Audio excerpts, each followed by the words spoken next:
Oscar, I've got very little written about your race because there was so much else going on. You got away, you controlled it. It's been an incredibly dominant weekend. How are you feeling? Very proud, very satisfied. I don't have much more to add. It's been a really good weekend from basically start to finish. FP2 to now, it's been pretty much perfect. So we executed everything we needed to today. A great start, managed the first stint well, good pit stops, stuck to our guns on our strategy, and we executed it pretty much perfectly, so I can't ask for more. We heard you on the radio in the formation lap. They were saying the timing was a tiny bit late on the clutch on the first one you did when you went out for that, and you absolutely nailed the second one. Is it these tiny details that are creating this championship lead? Definitely, yes. But I mean, that's a normal bit of feedback. You always try and get the clutch drop exactly where the engineers set it. But there's a human element, so you're just trying to do a better job. But no, I think we're always on those details, and I think this weekend in particular we've done a very good job of finding every bit we can. I think Friday we thought quite a few teams were in the mix with us, and after Saturday I think we felt like we found some more. So that was very satisfying, and I think today we had really strong pace. I have to ask you about what you saw in the cool-down room, because obviously we hear what's said in there, and you guys saw the incident with Max and George. What's your take on it? I kind of need a bit more context around it. It obviously saw Max went off at turn 2, but I didn't really understand what went on at turn 5. Like, I didn't know if it was a misunderstanding or what, but I'll have a look later. So you don't want to comment? I don't really know what happened apart from they crashed into each other. So I'm not going to comment on something I don't know about. Okay, that's fair enough. Thanks, Oscar. Was that you and Max together? It was. I can't believe you turned on him like that. That was crazy. Well, I have to ask you that because we saw you guys watching it in the cool-down room, and you said you've done that in Mario Kart. It's clear. You said you've seen that in Mario Kart, but not on the track before. What did you make of it when you guys saw it? That? Yeah, we heard it. Right. No comment. You've raced alongside Max. You've tried to get past Max in the past. Do you think he feels people are finding ways to get past him now? My race was very good today, and the team had a great one too. I was happy with my pace.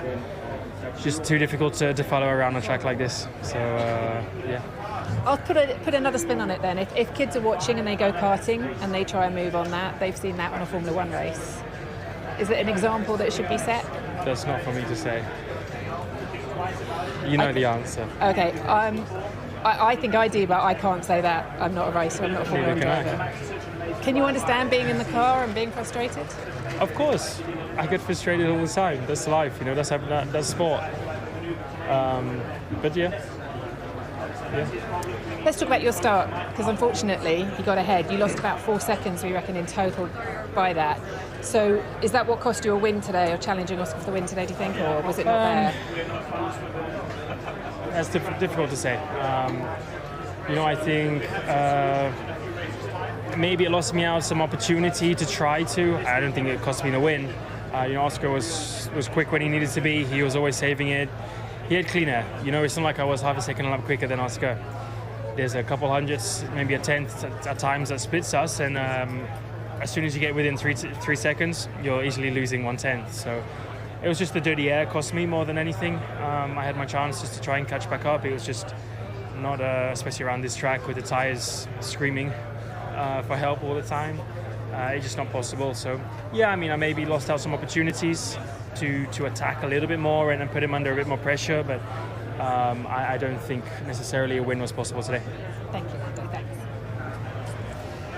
Charles, you said you sacrificed Saturday for Sunday, and it did pay off in the end. Firstly, let's start with that and not how that last stint was, and just tell me, did you create that podium today by yesterday, or what you did yesterday, do you believe? I think so. Because the first stint was super strong, and for me was super strong because we had that tire that we didn't use yesterday. On the TV page, maybe you were seeing scrub tire, but it was only a tire that had done an out and an in yesterday, so it was basically a new tire. And I absolutely didn't want to use that tire in qualifying in Q3. We could have. but I chose not to for today. And I think that is really the game changer for today. The second medium was worse than what I expected. I think P4 would have been possible. But luckily there was a safety car at the end. In Imola we were on the unlucky side of things. Today we were on the lucky side of things, and I'm happy to get the podium. You said on the radio there's an explanation for this. I don't know what it is, but there's going to be an explanation. What do you mean? Do you mean that the team's just got to find out why the balance shifted so much in that last stint, or what's... No, I know exactly the limitations for whatever reason, and we need to understand that changed massively from the first stint to the last stint. And the limitations were just a lot more difficult to manage in the last stint, and that's why we were losing a lot of pace compared to the first stint. We need to understand why, but I've got an explanation for it, so we'll discuss with the team. Hi Max, I imagine you know my first question. Was the move on George intentional? My first question has to be, was the move on George intentional when you turned in? Does it matter? I think so, to people watching. Yeah? Okay. That's great. I mean, I prefer to speak about the race than just one single moment.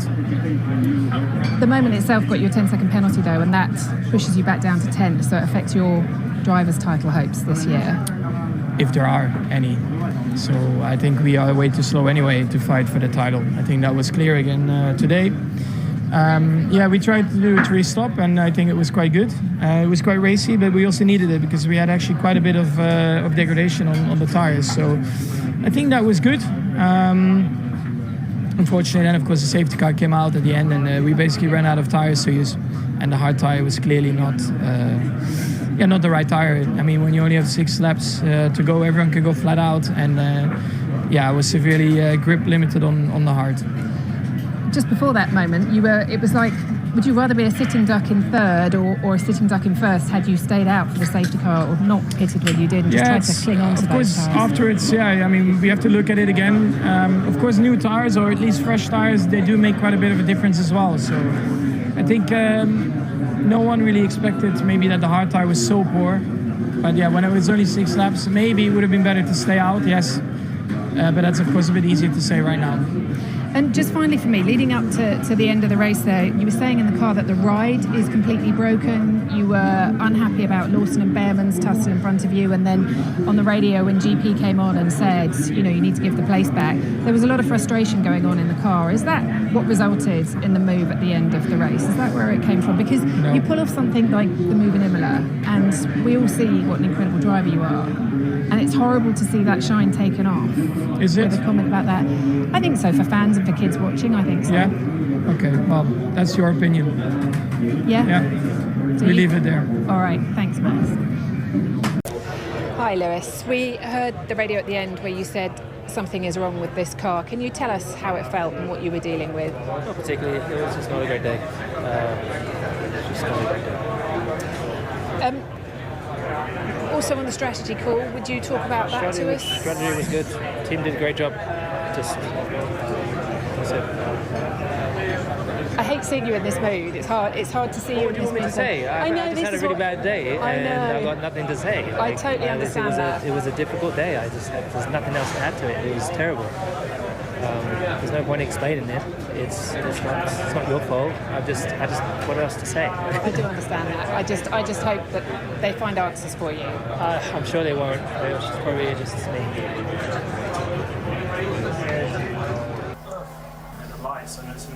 Yeah, I know, it's crazy. Did your balance change a lot from the beginning of the race to the end of the race, or not so much? For me, it was unbelievable.